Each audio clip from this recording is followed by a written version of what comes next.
But a lot of people, that's their story. Good times, Noodle Salad.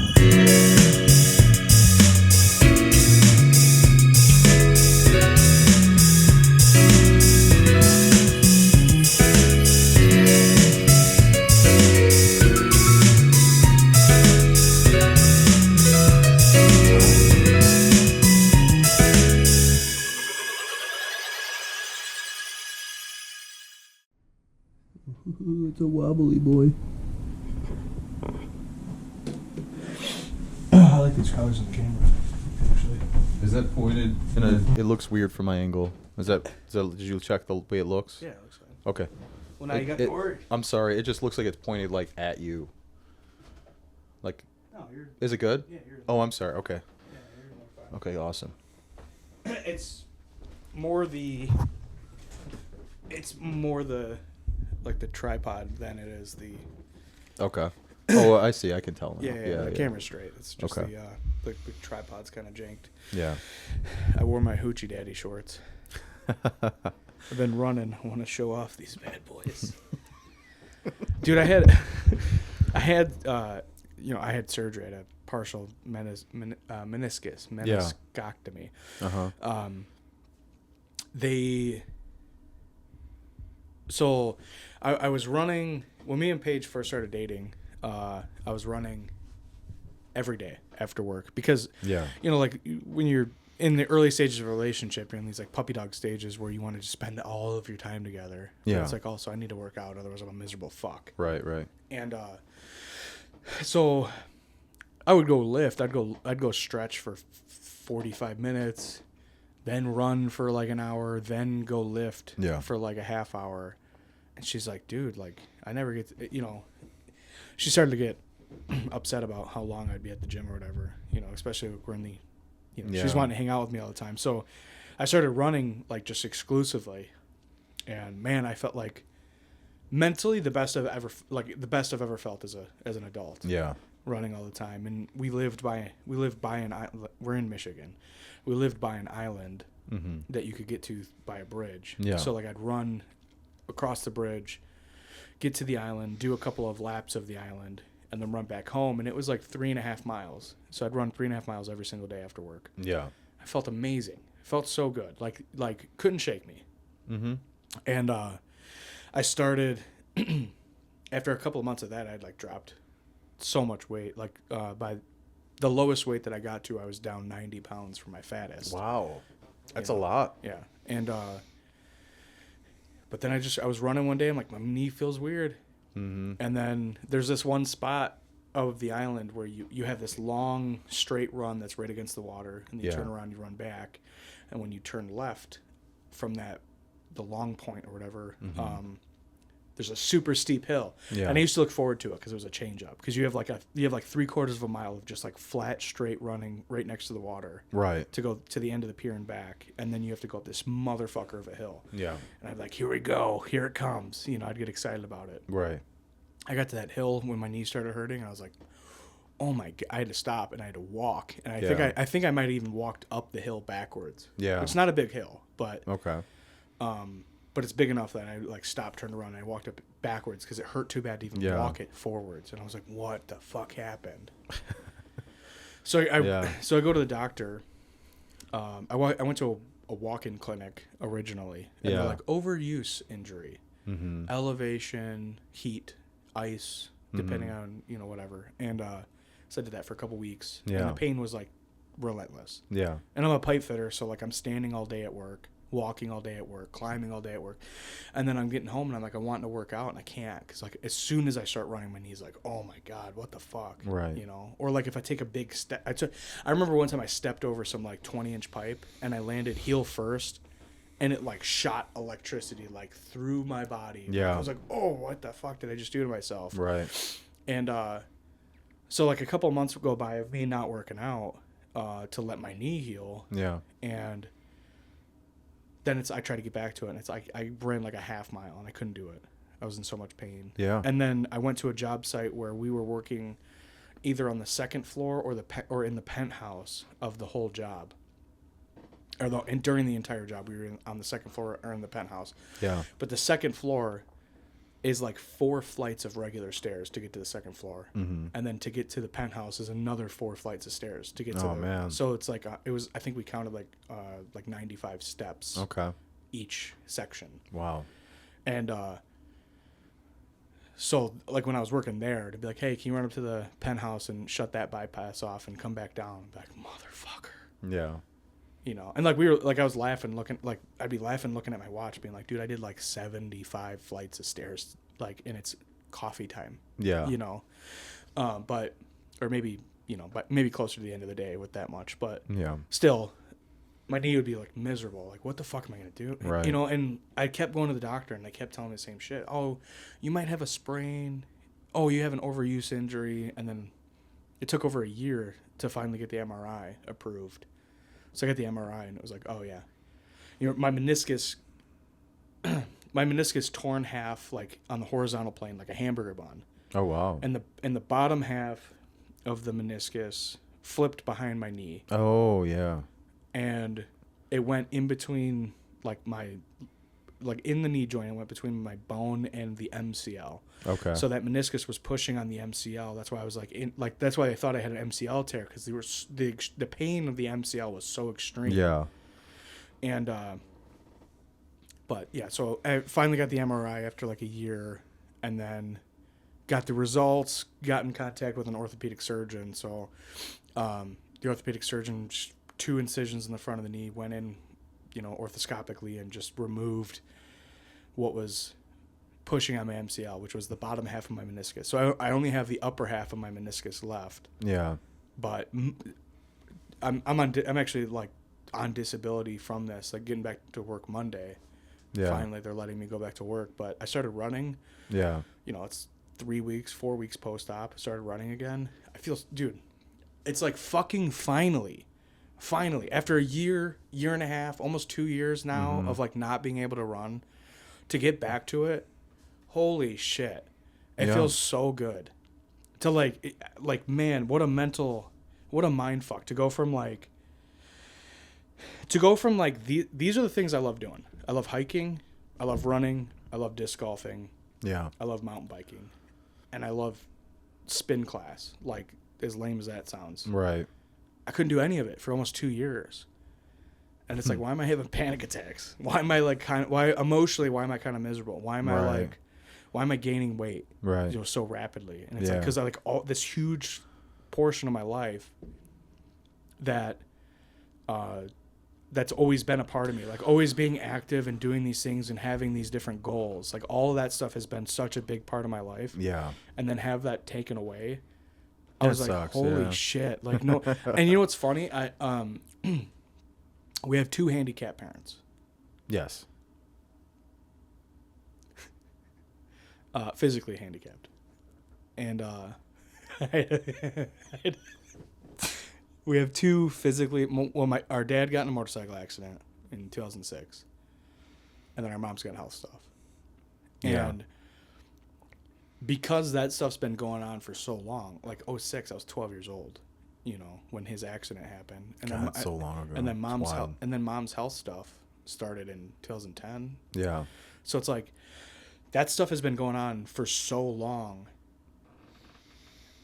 In my mind, it was like, it wasn't even like, it was just like, that's just who dad is, and that's just who mom is. Like, that's just their lives. Yeah. But mom will say, like, oh, I have to sit down, or I have to stand up, or right. Or she'll be like, you know, maybe we're at her house and she's like washing a few dishes, and she's like leaning on her forearms to give her back a rest. Right. You know, and it's just like, that's just mom. But like, you know, her body's pretty messed up. You know? Going through my version of that is pretty eye-opening. Like, even though it was just my knee, it was like, holy shit. Yeah. Like, maybe I should have been more empathetic. Yeah, that first experience of having like a serious injury, like, I've never had to have surgery, but I've definitely had some bad, like, I've thrown out my back so bad, I'm like, you can't even get I don't even think I comfortable in can bed. go to the bathroom, you know, like, I had to lay in bed for like 3 days and can't roll over. Yeah. Can't even like lift yourself up or turn. Yeah, I've had that. And it's like, it is eye-opening. You're like, oh man, because you kind of like, you're like, oh, you're getting older, of course your body hurts. It's like, no, you don't understand. These people are really they're pushing through just to like do a load of laundry or wash the dishes. Like, they're deep down, they're like, their body's like screaming at them. Yeah. You know. I remember one time we were all, me, Dad, and Lisa were all like joking around. Like I think Dad was in a bad mood, and me and Lisa were laughing about it. Yeah. And she said something like, you know, does being an asshole just run in your family? And I said, no, but it does this. And I wobbled. Like I walked with a I walked with a limp. Oh, that's not funny, but it is because it's not actually not where I thought that was gonna go. So that caught me by surprise. And it made everybody, I think it might have pissed Dad off more, but it made everybody else laugh. Yeah. And I don't know, it's yeah, I mean, for him, he was always kind of active. Yeah. You know, for sure. Like he rollerbladed and rode mountain bikes, and yeah. I don't know if he had played like any real sports. I don't remember him playing any real sports, but he definitely like took us mountain biking and stuff like that, and hiking and running or whatever. And, yeah, Dad was an active guy, and then he's a hunter, and then he's always got like a season for something, right? Right, and then and now disc golf after his accident. Yeah, but to like, it is interesting to think about, like, you know, he had this motorcycle accident where the left side of his body's crushed, right, and he's left hand dominant. Yeah, and his hip and his leg and his arm and his hand is all messed up from the accident, and then you're like, you know, yeah, I don't know. That is some mental fortitude. We were talking, me and him were talking about this not that long ago. I'm like, must be nice to talk to him. All right, no, just kidding.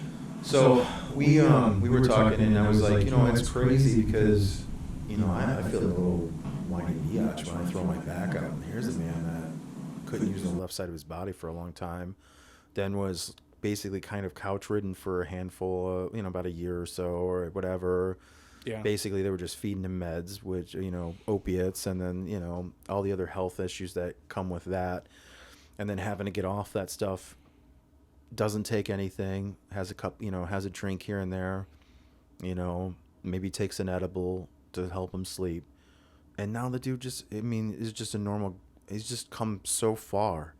Yeah. And I'm like, I don't want to sit there and not give myself personal credit in the sense that but when I think really deeply about his situation, I'm like, could I have done what he's done? Could I have become someone that's just worked through all of this?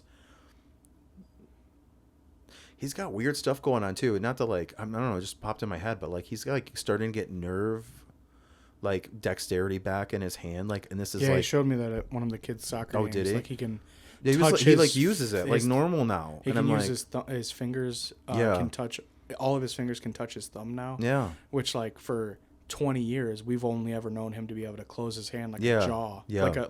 Like a fucking lobster. Yeah. Now all of a sudden he's got some dexterity back. Yeah. It's still it's still not normal. No. It probably never will be, but for something to come back is pretty crazy after 20 years. I know. It's it's amazing. But that man's mental fortitude when it comes to survival is uncanny. And when you hear stories about that other people have shared, that I haven't heard from those people, but from Lisa and other people that have heard those stories from the people that were on the scene when he got hit. Dad is a warrior in a lot of ways. He really is. And I think that's why, I don't know, man. It's crazy. I don't know that, I don't want to say that I don't have that in me. I think I do in a lot of ways, but man, just imagine not to take anything away from him. Yeah. Because he had these battles that he had to go through, and you have to grieve the abilities that you lost. Right. And now try to learn how, what your new limitations are and become that new person. Right. Absolutely. That's a lot to go through mentally. Right. But when your only choice is to endure it, that's your choice. That's your only choice. The only thing that you can do is endure it and adjust. And that's what you have to do. I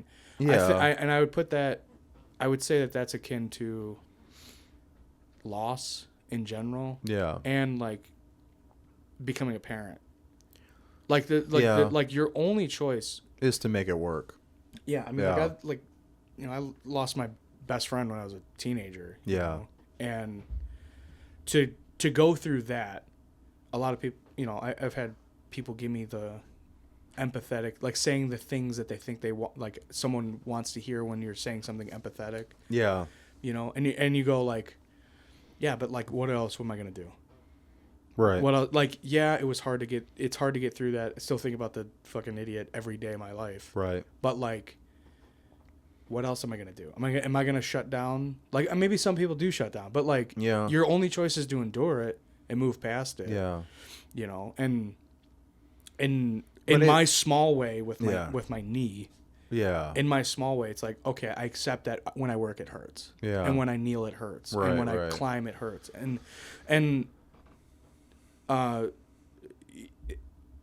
getting used to the new state for me had become so subconscious that like I didn't understand why my heart rate would be like 200 at work, and I'm like not doing something that is a max heart rate. You think it's just the pain, like subconsciously? Yeah, because now that I'm not in pain, we haven't talked about this, so now I'm curious. Yeah, so you think it was the pain because you haven't had those issues now that you've had the surgery, correct? Right. Wow. I didn't put that together because you were texting me like, hey, my heart rate's normal, and I'm like doing this, and I'm like, I was like, okay, that's good. You know, just keep monitoring. Well, so just for the last like 6 months at work, there would be times where I would walk into work and my heart rate would hit 190. Right. Just walking in. Yeah. And like I'm a pipe fitter, like I'm not fit by any means, you know. But you have an active job. But I've always had an active job. So like standing for 10 hours is not abnormal. It's a normal life for me. Yeah. Like in fact that I'm so used to standing all day that like people get uncomfortable at parties because I don't want to sit. Like it's uncomfortable for me to sit more than it is to stand. Yeah. Walking all day, like if you looked at the pedometer of my watch, I'm pointing over there because my watch is charging. Oh. If you looked at the pedometer of my watch, the average day for me is 30,000 steps. That's crazy, bro. 20,000 steps, 30,000 steps, and like sometimes it's beyond that. I've hit like 15, at like not at this place, but at another company I worked at, and I remember texting you like, "Oh, I hit this." He's like, "Dude, that's a boring day for me." I'm like, "Dude, I couldn't do it. I was so tired. Like there was like a week of that every day, and I was dropping a lot of weight though. I was starting to I was like, damn, dude. Like a month later. But that's what I'm saying is like, so these are like, even though I don't look like an active guy, like my normal is working and walking and climbing and stooping all day, and like I'll have a 35,000 step day, and it's like, oh, it's just Tuesday. Like maybe I'll be tired and I won't like go play outside with the kids. You definitely have physical conditioning because you always have physical energy even if you're tired. Like you get mentally burnt out, but like you're physically, you can just, if something's got to get done, you're just gonna do it. Yeah, Me, I'll like go to bed. I'm like, I'm going to bed. I'll do tomorrow. So with all that being said, it's like my heart rate. I'll be walking into work on a flat surface, level surface, walking half a mile to get to the headache shack to start my day in the job. My heart's 180. Yeah. 185, 190. That's wild. Yeah. I had one day where it was 210. I had to sit down. Oh my God. And I was like, what the fuck? Any higher than that, you'd be like, have to go to the hospital for sure. Well, I'm like, so like I sat down. Having a heart attack? Like, yeah. Well, that was right. And I had conversations with EMTs and ER room nurses and doctors and mom who's a nurse. Yeah. And I'm having these conversations with people and I'm like, am I having a heart attack? Is it anxiety? And they're like, well, maybe it's just anxiety triggering this. And I'm like, chicken or the egg? Like, I think my heart rate is high.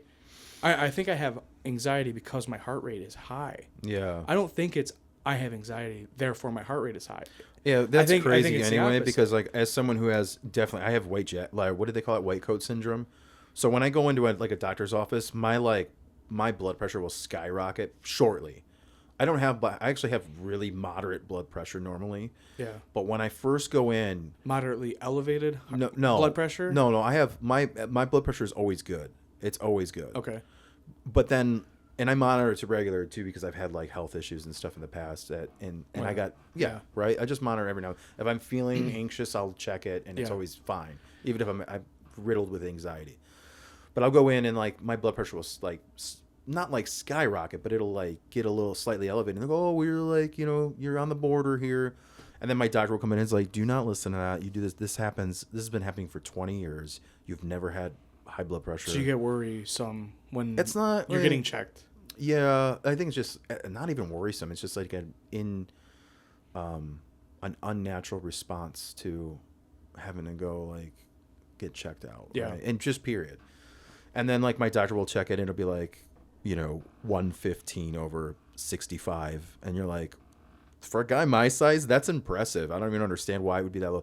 Probably because like I'm relatively kind of physical. Like lately I haven't been. I'm kind of gaining some weight, but yeah, I'm like a good 8 months out of the year, I'm like obsessed with working out, lifting weights, whatever. And I think it's helped over the years, because when I was younger and I just smoked and drank Monster and that was my workout, it's like, oh, I'll stay I'll stay around 200 pounds if I keep doing this, Yeah. Right. Yeah, my blood pressure was crazy because it was like I was just fueled by caffeine and nicotine. It was insane. But yeah, but the last like 15 years or so, like I've been relatively great, but that's always been the case when I go in. Going back to so I relate with that. It's like, well, what is causing that? Yeah, my point is that anxiety like that, like the white coat syndrome, for example, isn't skyrocketing your shit to 200 BPMs or whatever. Right. Well, that's the thing is, I'm doing stuff that isn't even something that would get my heart rate elevated at all on an average day. Yeah. And my heart rate's peaking.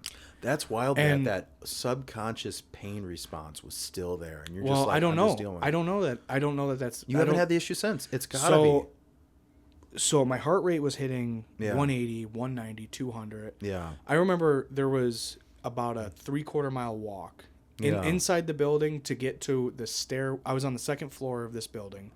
To get to the stairway that was outside of the building. It's like a fire escape type stair set. To get to there, it was like a 3/4 mile walk. I was sitting down. Yeah. And my heart rate was like 140. Right. And I was like, what the fuck? Like I could feel it. Something's like off. Yeah. I walked to the stairway. My heart rate was like 180. Yeah. And I'm like shuffling my feet like an old man. Right. Going like, what the fuck? I sit down on the stairway and I call the safety guy. And I'm like, dude, something's going on with me. I don't know what the fuck it is. And then eventually an EMT took me to the hospital because I thought I was having a heart attack. Right. And that was the second time. The first time I went to work, we talked about it in the last podcast, or maybe it was this podcast. It doesn't matter. We're working on the second floor in the penthouse. I'm walking these stairs all day. Yeah. I left. I finished my day of work. My heart rate was it peaked at like 180 that day. I was driving home with the kids, and I felt completely fine. I wasn't stressed out. I wasn't anxious. But then all of a sudden, I get this like cramp, like shoot across my chest, like from my armpit over to my pec. Yeah. And the whole thing like felt like a cramp that like my whole pec flexed and it wouldn't let go. And I was like, oh no, like this is it. Yeah. And I called an ambulance like while I was trying to pull over in the truck. My kids are freaking the fuck. My kids are scared shitless. I'm like, I think I'm having a heart attack. My heart rate's 210 and it's climbing. My name's this, my name's that, like I'm this, giving them my information. This is where I'm at. I'm at this gas station. It was scary as fuck. And then the EMTs get there and they hook me up and they put the electrodes on my chest and on my calves or my shins. And she's like, the EMT, there was like 2 young EMTs that were kind of freaking out with me. And then there was a older EMT and she was like, all right, everybody calm down. She's like, I can see already on your EKG you're not having a heart attack and you have never had a heart attack. I can see that immediately. Yeah. She's like, your heart rate is like I was starting to calm down. I'm the opposite of you. I get calm when there's like medical personnel around. Yeah. And so she's like, your heart rate's already coming down. Your heart rate's like 175 and it's dropping. It's 160. And then I call Paige to tell her that I'm like in an ambulance. I'm trying to figure out what to do. Yeah. Because this is the first time. This is the very first time that this happened. So I call Paige. And she didn't answer, and eventually she called back, and she ended up coming up there, and we went to the hospital. My heart rate was like 130, 140, just laying in the bed. Yeah. And they gave me nitro. Mm-hmm. And as far as I understand... Nitro, what does that do? As far as I understand, nitro... You ever see in a movie where it's like, and the guy lays down, he's like, the bottles, the pill bottle in my pocket. Put it under my tongue. Like you've said, like I've seen that in like a handful of movies. Right. That's what is called angina, which is similar to a heart attack, but it's not a heart attack. Okay. And the pill is nitro that you put under your tongue, and that alleviates the symptoms. Okay. It kind of lowers your blood pressure. Is it like night? Is it? I don't know. I don't want to say what I think it is. I don't know. But, I don't know what it. I had it one time in the hospital, and it helped. Yeah. And that confused the shit out of all of the doctors, so I ended up having a 4-day hospital stay on the cardiology floor. Yeah. And because if it wasn't my heart, why did it work? Right. So that confused that. And I don't know, in hindsight, I'm thinking maybe just being in the hospital and time going by from when I had that massive chest cramp, right, adrenaline dump, and then I'm surrounded by doctors and nurses, and I'm hooked up to a machine, and like all of that's like, okay, I'm calming down. Right.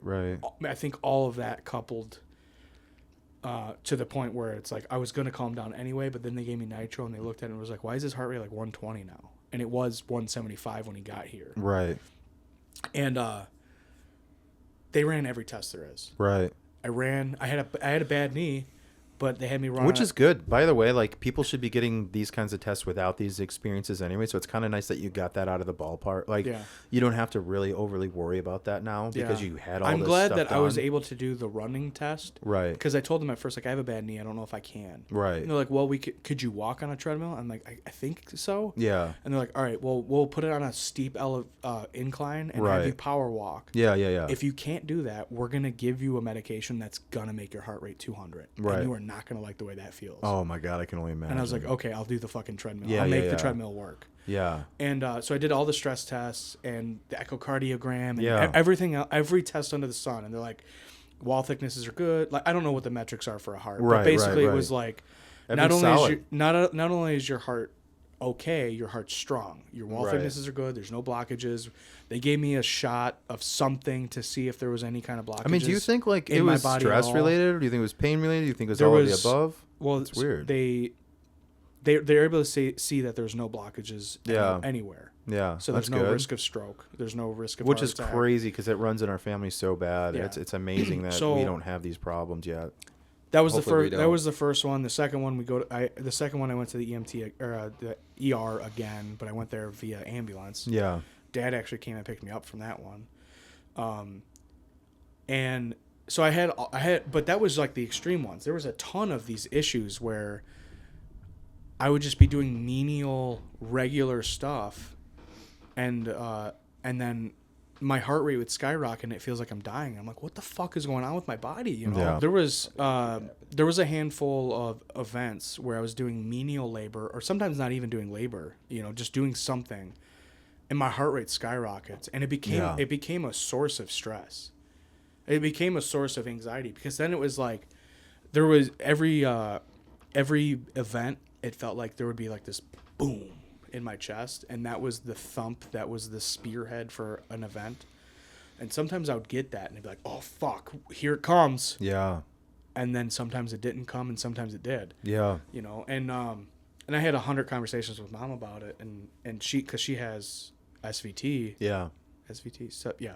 SVT, which is like a, you know, the different chambers are beating at different rates or whatever. I don't know. But it boils down to tachycardia. Like your heart's not beating at your heart is beating in a way that doesn't make sense for what you're doing. It's not proportional. If you're running and your heart's 180, it makes sense. If you're fucking walking at a slow pace, like 1 mile an hour, as a 30-year-old man who's conditioned for that kind of work, it makes no sense that my heart's 190, 200, 210. Yeah. And so I had 100 conversations with Mom about it, and then so fast. I mean, I don't want to jump ahead, but like, I mean, is there? Because I want to kind of get to the point where I don't know. That's what I mean. Yeah. Like, do we know? I don't know. Yeah. I had a lot of sources of stress. Yes. You know, I like stuff. You know, personal stuff, work, personal stuff, physical, work stuff, and physical stuff. And so there's a lot of sources of stress that some of them are gone now. Yeah. The knee being probably the most major one. Yeah. And then all like shit with my ex and my kids, like all that stuff has like really settled, and now we're just co-parenting and our relationship's pretty good. Yeah. So that's calmed down a lot. Good. But I don't know if it was any one thing in particular or if it was compounding. Matt's knee is in pain all the time. Right. And even though I'm not feeling it as much, I'm in pain all the time. Right. And then I also have drama.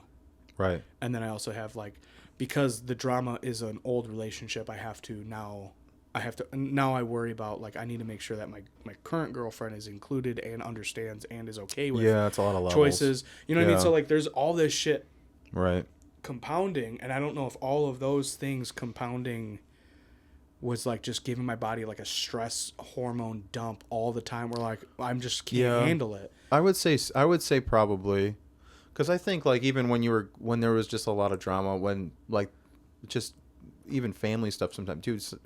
Sometimes when there's family drama, dude, I'm, like, immobile. I'm so, like, I don't know what it is. It's not depression. It's not anxiety. Well, it's partly anxiety for sure. But like my heart, like I'll just feel like sick. I'll get sick if like there's tons of drama. Dude, I started going to physical therapy for my knee because before they knew that it was a meniscus tear. Right. They thought maybe I sprained it. So they sent me to physical therapy, and I left one time. Yeah. I went to physical therapy. I was warming up, stretching or something. I was like doing this, and my physical therapist's like, "Are you okay?" And I'm like, I don't know.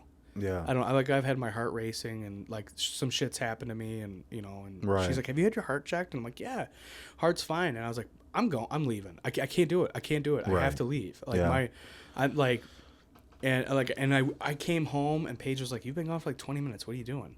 And I was like, "I'm getting in the bath. Like I got to fucking do something to like calm me down." Yeah. And like explaining myself to you is not going to help right now. Right. So I'm like, I got in the fucking tub. Yeah. And just like boiling hot water and just like tried to chill out and relax and like, you know, but since I've had the surgery, I haven't had any. Oh, I also haven't been working. Right. Because I've been on disability. Right. So I don't know if not having work as a source of stress has been a thing or not, but like. Well, you still monitor. I mean, are you still monitoring it regularly? My heart rate? Yeah. When I wear my watch. Like even while you've been off. Yeah, when I wear my watch, yeah. Okay. And then I am allergic to metal. Oh yeah, so you can't wear it all the time. I don't wear it all the time. Yeah. So I basically wear it when I run. I'm the same way, and I work in the metal industry. How crazy is that? I'm a pipe fitter. I know. I'm a fucking welder. We're such morons, dude. You guys need to like and subscribe. This needs to take off. We're allergic to our own jobs. Literally. So I wear the watch when I run. Yeah. And you know it's fun, like running with my dog. Yeah. Maybe 3.5, 4 miles an hour, like a decent pace. Like a 2-mile run, my heart rate's like 160. Right. Peak. Okay, so I mean, not terrible. Yeah. Also, you're kind of like unconditioned because you kind of been I'm absolutely unconditioned. Yeah. My cardio sucks. I would say that's okay. Yeah. But still concerning because it's like I don't know. 160 is normal. I would just walking. Not that. I'm saying like concerning that you had all these issues, but it had to have been stress, drama, pain response, subconscious pain response. Because actually, here's an interesting fact. If I have the flu, even without a fever, my blood pressure or my BPMs or whatever it is will get elevated. And I'm like, I don't know, like I normally don't have blood pressure problems or my heart rate's usually pretty solid. Yeah. Even if I'm like in the middle of like a huge fitness stint and I'm like in the midst of it and I've like lost 30, 40 pounds and I'm getting, jacked and building this muscle, and then all of a sudden they're like, dude, your like blood pressure is getting crazy right now. And I'm like, and then my doctor, but it's weird. It's always like the helpers or the I don't know what you call them when you go in and they nurses. Yeah, I don't know. Like the nurse that I don't know. Or they're more like they techs. I think they're techs. The people that like take your blood pressure and get your vitals. And they're always like super like, oh, well, you need to watch this and this, and then my doctor will come in and be like, look, you've been overweight your whole life. You've been active your whole life. Your blood pressure's been normal your whole life. Like, quit freaking out every time because every time they don't know you. It's like I've been your doctor for 20 years. They don't know who you are. Yeah. So when you come in and it's like, dude, you have the flu right now. You've been crapping your brains out for a week. Yeah, of course your body's freaking out, right? Yeah. Doesn't know what's going on. And he's like, and then he's really soothing too. I don't know. He's a mixed bag, but he's soothing, so like you kind of calm down when he starts talking because he's got this really like, oh, hey, how you doing? How's your mom? How's it? Whatever. He does that, and then he does it purposely because then he checks your blood pressure too at the end, and it's like, oh wow, look, you came in, it was 135 over, 80, and now it's 115 over 65, right? So it's like, yeah, and you got to listen to him and not the techs or the nurses or whatever they are. Like I've had nurses or not physician's assistants, but whatever's below that, because I think they're pretty, whatever. I've had people come in and like give me like some like doom. Oh yeah. And you're like, what the fuck's going on? Right. And the doctor's like, what are you talking about? Yeah. Like, you just had surgery. Yeah, your freaking blood pressure is gonna be elevated. Yeah.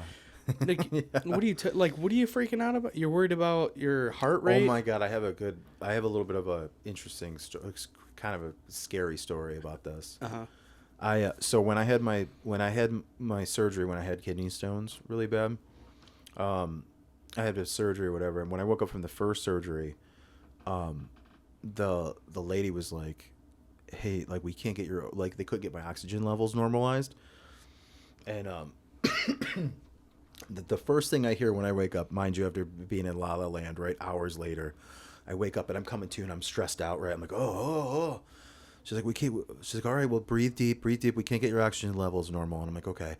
She's like, we've been trying to wake you up or get you up for like an hour now. Like, we thought something bad was going to happen. And I'm like, oh my God, like, was I about to die? Like, under anesthesia? Yeah. So I talked to Mom. I don't remember what Mom's response was, but she was just like, yeah, whatever. Like, it's just like, it's one of those things where like they just say, it's almost like you think I think they play games like that just because they're bored and they're like, you know what I mean? Well, we need it. That person absolutely should not have said that to you. Right. So she's like, we couldn't get your O2 levels. We couldn't get you up. It's good that you're awake now, but you might want to get checked out. And I'm like, I'm checked out. I get checked. I was a hypochondriac until like 2 years ago. Yeah. I've been checked out my entire life. I have nothing wrong. I'm kind of going through that phase. I have no diabetes, no heart problems, no nothing. Yeah. I've had everything tested. I'm fine. Yeah. Just a fat guy. I'm kind of going through that phase right now because of all the stuff that's been going on with my heart, you know, or like what feels like it was a heart issue. Right. Yeah, that person's a moron. She should not be in the trade if that's what she's gonna if that's how she's gonna treat people. But man, did that stick with me? I was like, it kind of gave me anxiety for a couple. Of course it did. Even to this day, when I think back, I'm like, what if I didn't wake up from that? Dude, how stupid. Yeah. You were. For them to just go in and just like blast some stones out of my kidney, you know, and it's like, oh no, you were fine. He was a good man. Yeah, you were fine. Yeah, you were fine, and there was not an issue. I know. That's such an idiotic thing. Like one of the physical therapists that I was seeing was this like, you remember The Biggest Loser? Yeah. You remember the chick, like the real I never really watched it. I just know of it. Jillian Michaels, you remember her? Oh yeah, the workout lady. She's a real hard ass. Yeah. And she'd be like, "You're gonna die if you don't do that." You know what I mean? Like, maybe she wouldn't say that, but she was like a hard ass on the people. Like, so that's how one of the physical therapists I mean, you should be that way because there's not a lot of fat old people, right? So I mean, she's not wrong. Yeah, but so whatever. The point is, one of the physical therapists I had was like that. Yeah. And so like your specialties of you're a physical therapist, right? And I'm telling her like, oh, you know, my heart rate's this and my heart rate's that. And I've been going to see the doctor and stuff, and she's like, have you had your heart checked?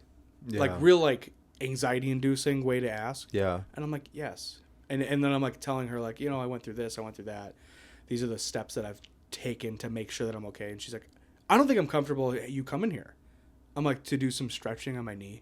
Yeah. You know, and she's like, which I understand, like, not want to take the liability. Like, you know, if I fucking fall out, she doesn't know what to do. Right. But then she goes off on this conspiracy about vaccines and POT syndrome and how I probably have POT syndrome and maybe I have myocarditis and I have this and I have that. And she's going off on this. I'm like, hey, like, I wanted to say, like, dude, I think you're talking to me as like a buddy because we spent a lot of time together, but like, you're also a representative of the medical field. We shouldn't be just you should not be just making wild claims about what you think is going on with my health as a medical professional. You should not be commenting. You should if you're that's you should not be commenting on it. You should be recommending me. It sounds, even though what she's saying has some bearing, it's also a huge political thing. So I'm sure there's some political shit that she was just obsessed with or whatever, right? Which is why, like, even like up to, I got into my little mode of politics months ago, and then I was like Why am I doing this to myself? I'm like, literally, no one in my family has the same. Like, I don't align with everybody on a lot of different things. No one does. Right. I have my own thoughts on things, and then I'm like, but also it's like, it's kind of like a big scam, right? Either way, either direction you go in, it's like they're just salesmen trying to sell you a bunch of bullshit. It's all snake oil at the end of the day. The future of this country has been set in stone and is written as the days go on. It has nothing to do with the face that's in the office, whether it's orange or any other color. But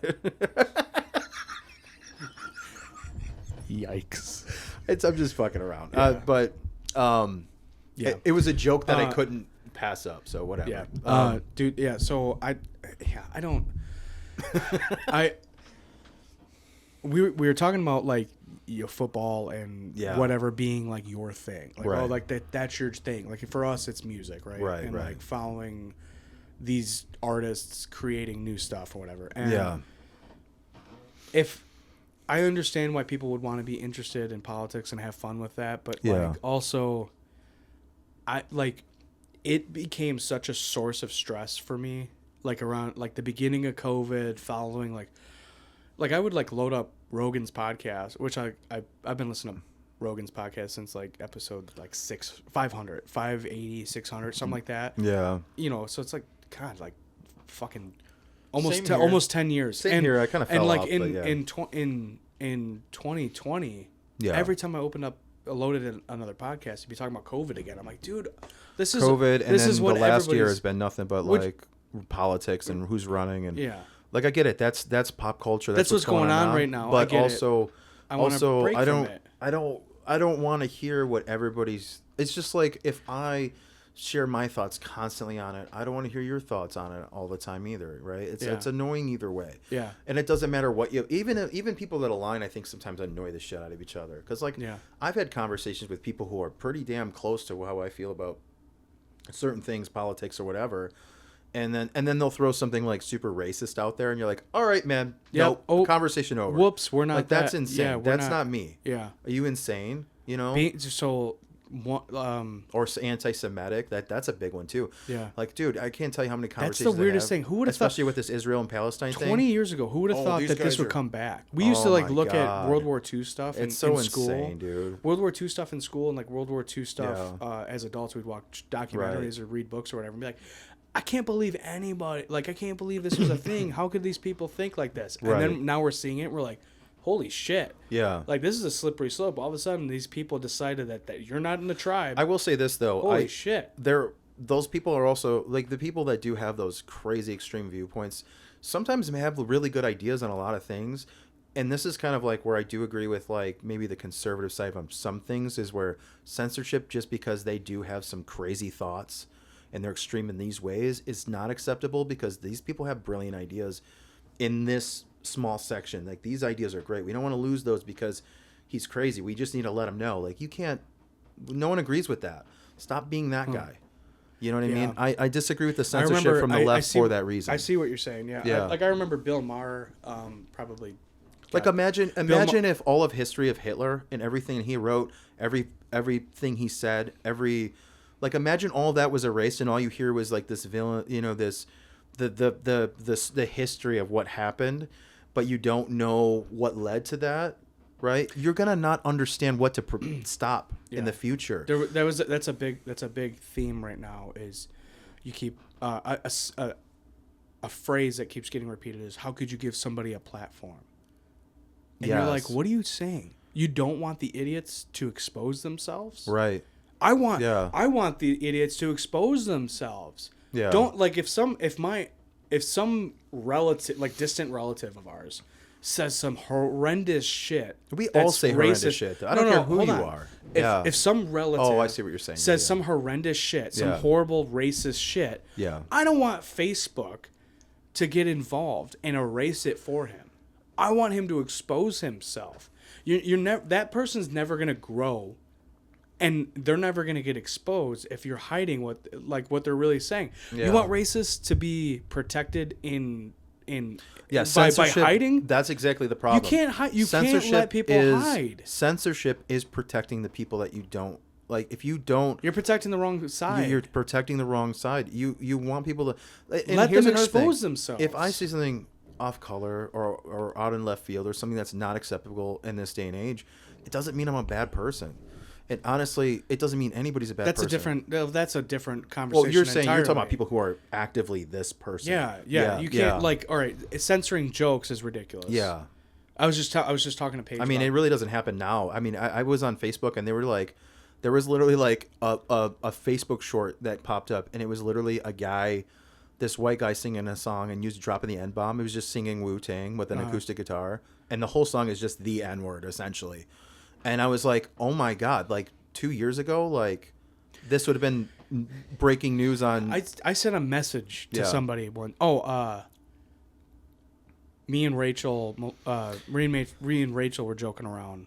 Yeah. And she said something about like, white people things or something like, and I was like, why'd you put raisins in the potato salad, you dumb white bitch? And my Facebook got taken down for like a week. Yeah. And I was like, I think it was a private message. Such a funny joke. It's stupid. It's a throwaway joke, but it's funny. It still makes me laugh every time.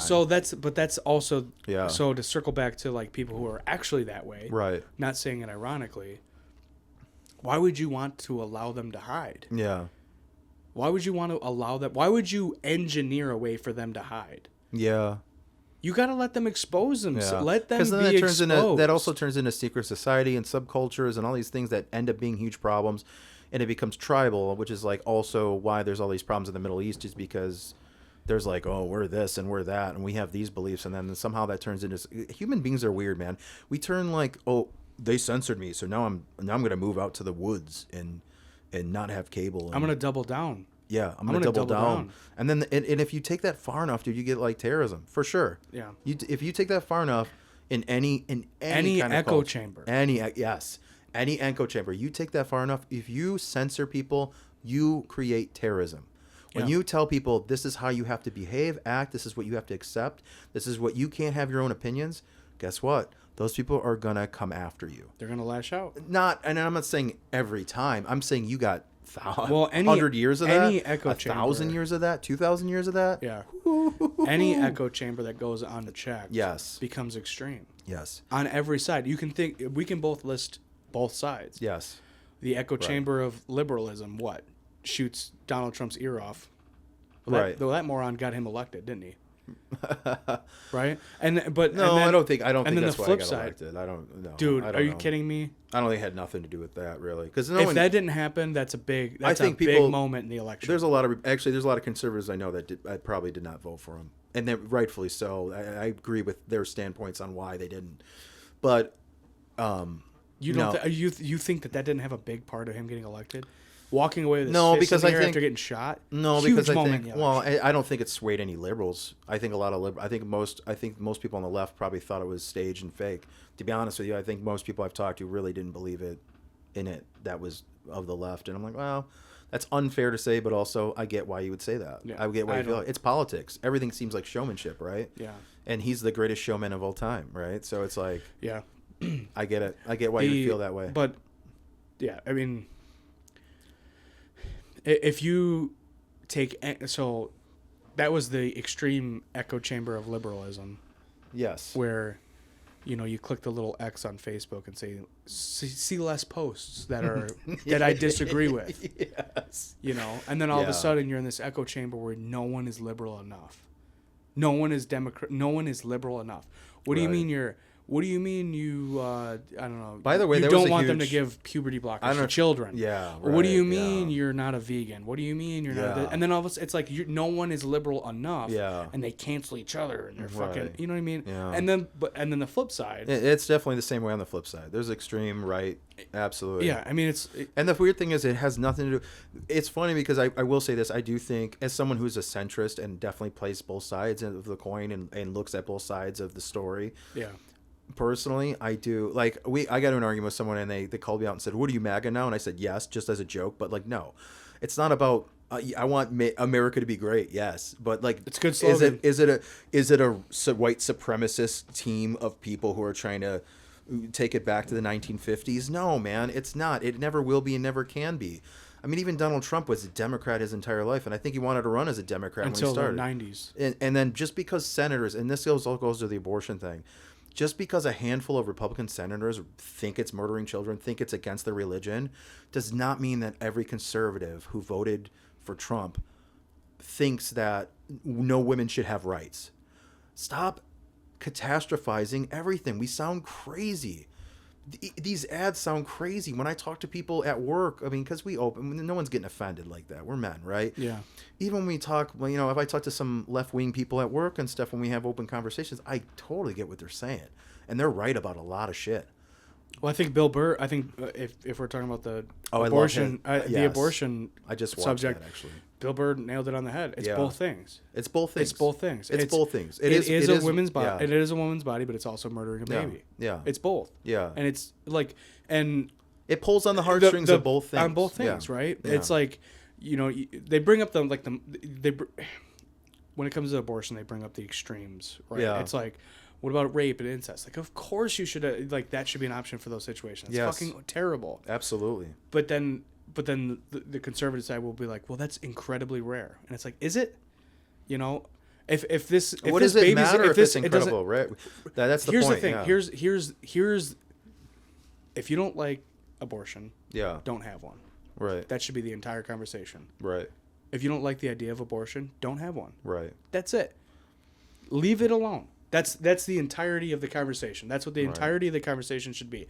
If you don't like it, don't have one. There's a lot of shit in the world that I don't like that I will never have. My girlfriend and I are in a position that if we ended up pregnant, we would have the baby. Right. We would raise the child. Yeah. I have children. We could have children. We have the ability to raise a child. Yes. Therefore, we would not have one. Right. Does that mean that I'm ever going to stop somebody else from having one? That's ridiculous. If you don't like it, don't have it. Period. End of story. Yeah. The conversation should fucking end there. Yeah. We like to make things controversial. Well, that's why I say makes right us feel to life, it makes pro-life us feel, and right to choose. It makes us feel like our values are worth something too. There's like so many layers to that. What makes something controversial is going like, well, I get it. Like you make good points, but also like I strongly don't believe in it.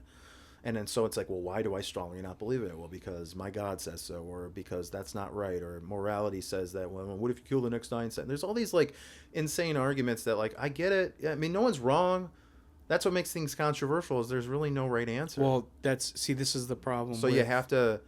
Yeah. This is the problem with ideas that are based in theology is like you want it to be black or white. Yeah. When nothing on earth is black or white. Everything is nuance. There's nuance to everything. Right. Everything. Yeah, there's right? Like there's like the old joke, it's like you should another Bill Burr I can't even help myself. Another Bill Burr thing.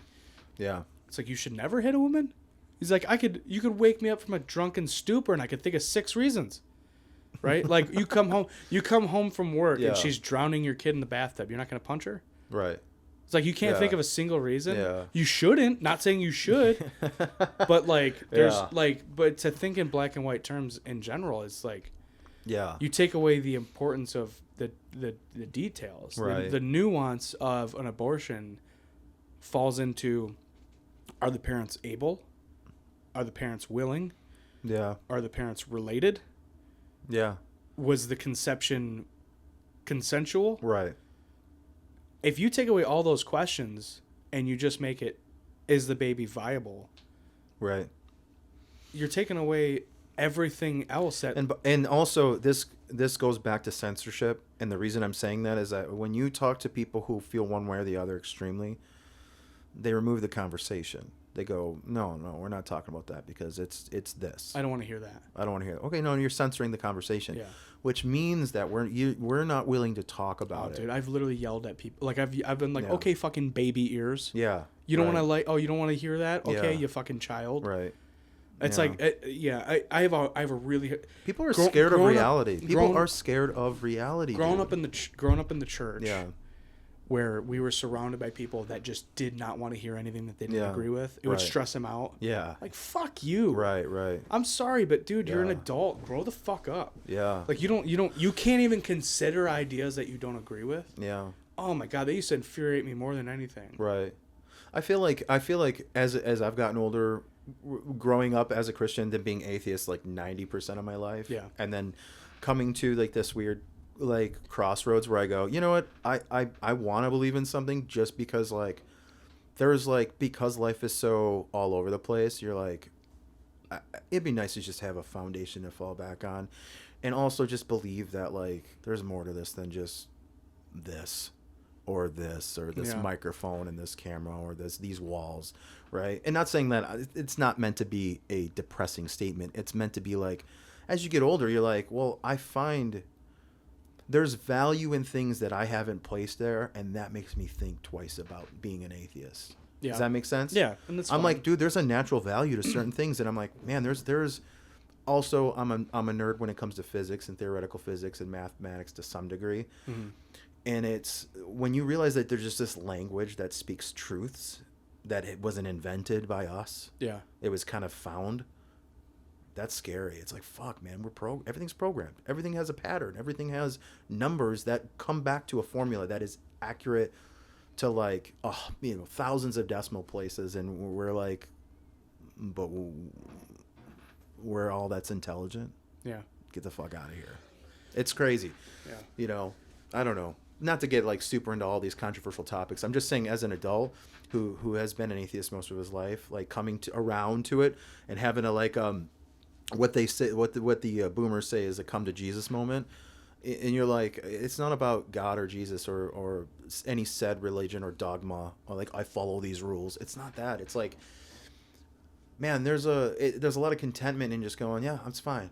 This is like the way of the world. This is the way of the universe, is the flow. This is the ebb and flow. Whether that's intelligent or not, it's not for me to decide. But man, to sit there and blatantly say, "Oh no, it was this." Yeah, it comes from a place of arrogance. Exactly. To know that you don't know shit. People are wrong. No, we don't know anything. And there's something comforting in accepting the fact I don't know, and it's in the hands of the universe. Now, does that mean God? Does that mean just some physics we don't understand? It doesn't matter. Doesn't matter. Doesn't matter. Yeah. You're never going to find the answer. No matter how just calculus. Is it calculus? Yeah, calculus is a great example of this, because numbers are infinite. No matter how small the number gets, it gets exponentially greater. The difference between this step and this step. Mm-hmm. So the deeper we look into things, the more bigger they're going to get. Yeah.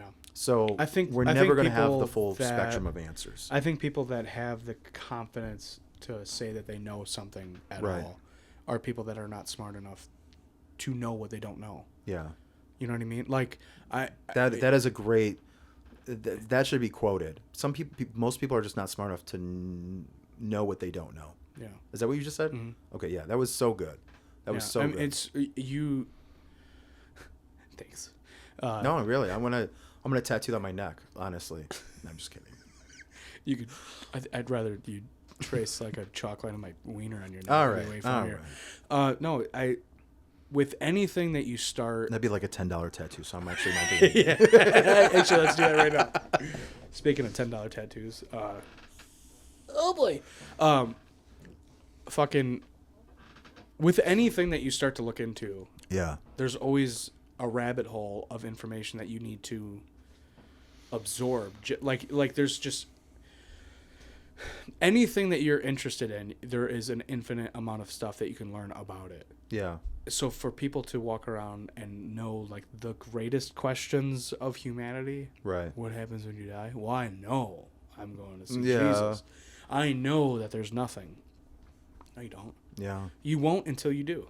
Yeah. You know, and try to make your peace in heaven here, man. Put value into things. Live your life as pure as you can. You know, you don't have to be religious to live your life pure, man. You don't have to at all.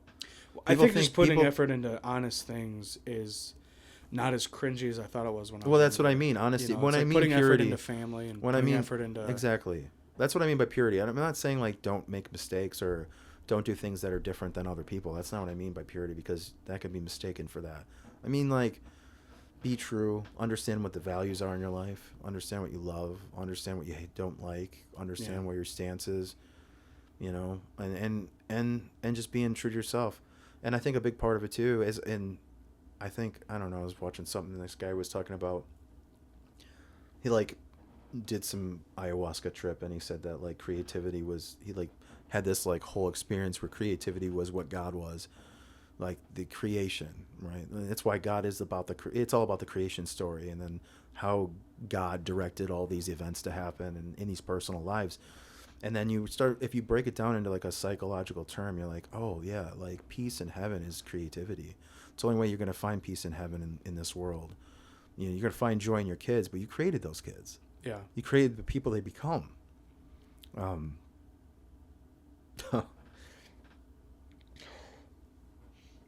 Yeah. That's it. It's the I think the hardest part about being a parent is finding peace in the process of being a parent. Yeah.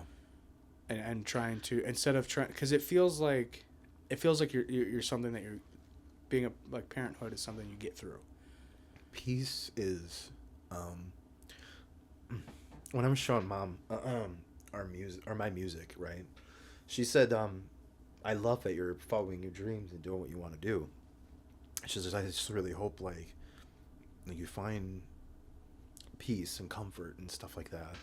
And I was like, honestly, when I'm 80 years old and the end is coming, and not to get like super dark, I'm sorry guys, but I literally, my response was, when I'm 80 years old and I'm nearing the end, that's when peace will come. Not because my life has been so hard. Ooh, God, I'm getting really emotional. I hate this. Ooh. Not because my life has been so hard, but because there's so much to do. And she was like, wow. Like, I totally get that. Yeah, that's so true. Life isn't... People, you know, we joke in the family that, like, I'm sad. I'm like, I this, like, depressive person. I'm not depressed, really, like, to that extreme. I know depressed people, and I've never, like, not showered for a week, and I've laid in bed for a week. It's not... no, I'm talking about the reality of life is there's so much to do. But that is your peace. That is your heaven. That is your God. It's, man, you got, stop talking about it and be about it. Do it. Yeah. Fucking do it, man. Yeah. You like music? You've been a musician your whole life? Fucking do it. Yeah. You've been an artist your whole life? Fucking do it. You like having conversations? Record them and share them with the world. So maybe you can open people's eyes to a different perspective, or even just touch base with someone who's having a hard fucking time. Yeah. And I think that's, we might have to cut this short because I need to cool down. But I gotta go to work anyway. And fuck that! You don't get to get us almost all the way there. And then I know. I'm cut sorry. It short. I know. I'm edging you all right now. Yeah, don't edge me. I'm trying to blow this load, son. There's so much peace that comes to me just doing things I enjoy. And it sounds so simple and basic, but man, there's a lot of life. We sacrifice our own enjoyment for everything. You go to work every day. You do all these things that are just absolutely mundane. And you were talking about finding value in the mundane, but yeah, you can do that, but you're tricking yourself. It's like no one wants to do all these things all the time. And like, it's hilarious. The problem, when you say people are too dumb to know what they don't know, it goes to everything. Like when you spent so much time just being introspective and thinking about why I feel this way, why I'm hurt, why I'm happy, why I'm like, break this down. What the hell is this?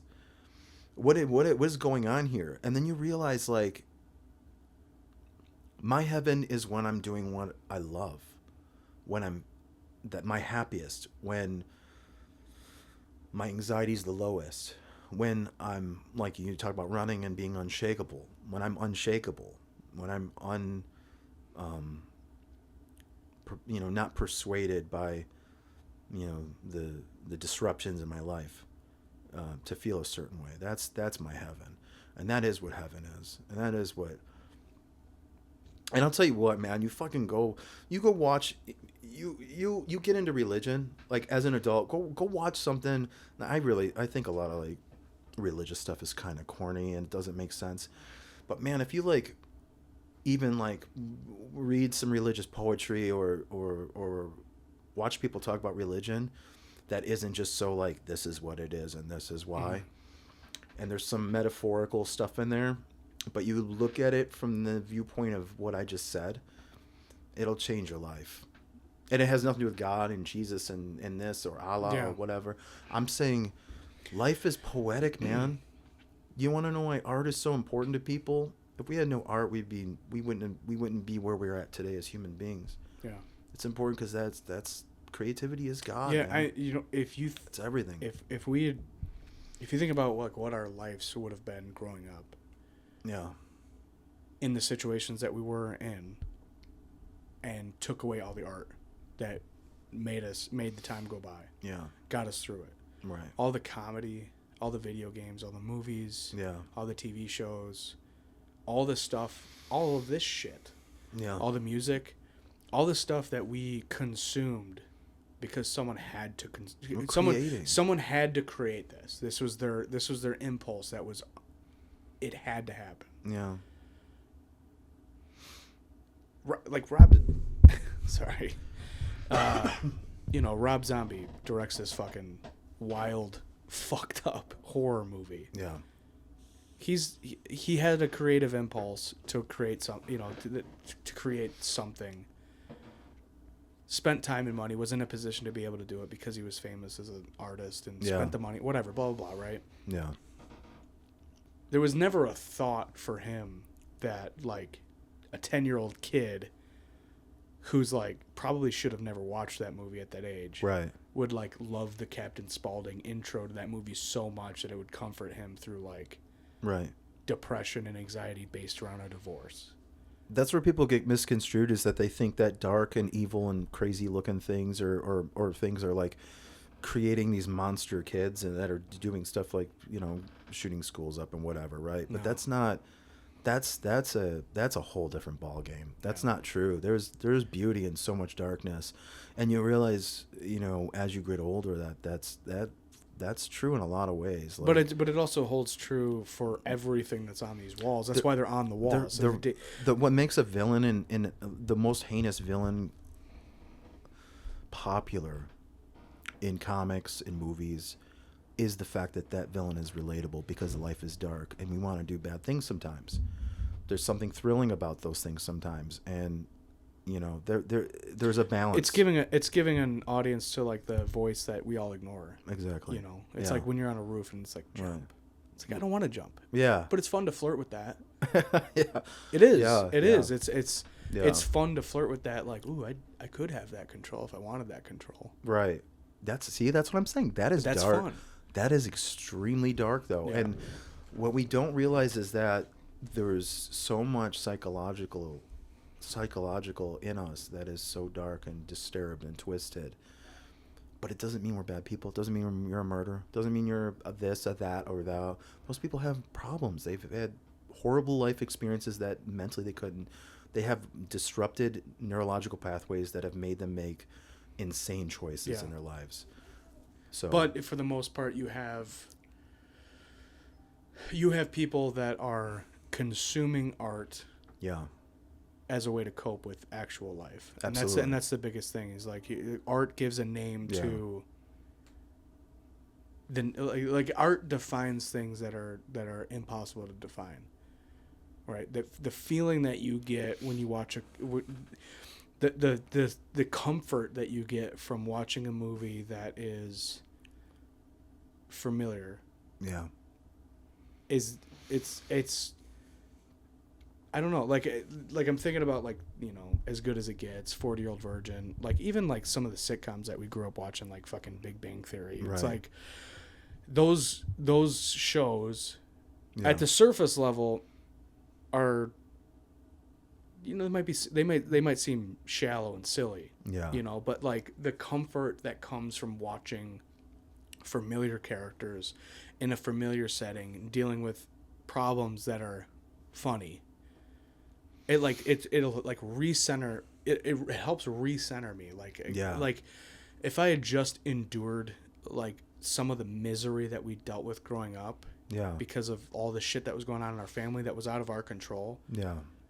I mean, God, man, how different would our lives be if we didn't have art to help cope with it? Absolutely. And then to take the idea that there's a bunch of artists in the world and they're not doing anything with it because it doesn't pay bills, it doesn't buy food, it doesn't pay for rent. It sucks. It sucks. I'm not a pipe fitter because I love it. I'm a pipe fitter because I'm okay with it and it pays the bills. Exactly. Yeah, that's a conversation that's going to, come up a lot because it is a big part of our lives. I mean, we spend a ton of time at work, and yeah. I agree with that. And you know what? Being creative is so much fun, and it feels so good. And I don't even care if people hate it. I don't care if they like it. I don't care if they hate it. It doesn't matter. But I'll tell you what, when you get random feedback and they're like, oh, we love this. And I'm like, oh, it feels so cool. It's like we don't even know. We live in different countries, and it's cool, Yeah. Anyway, I got to cut it short because I got to get going here soon, if that's okay. Yeah. But, that's fine. Yeah, this was a great conversation. We got another hour out of us. Yeah. I was a little distracted because I heard people getting home and stuff. Right. But that's going to happen. Yeah. Kid drops a freaking weight. Right. He's doing a kettlebell workout in the other room. He's like, did you say you're being busy? Yeah. No, he's not doing anything wrong. I'm trying to record in a house full of people. Yeah. I mean, but yeah, I feel good, man. I feel good about all this stuff, and I feel everything we've ever talked about, been interested in, everything from the physical stuff, the active stuff, the creative stuff. We're really living, man. We're doing a lot.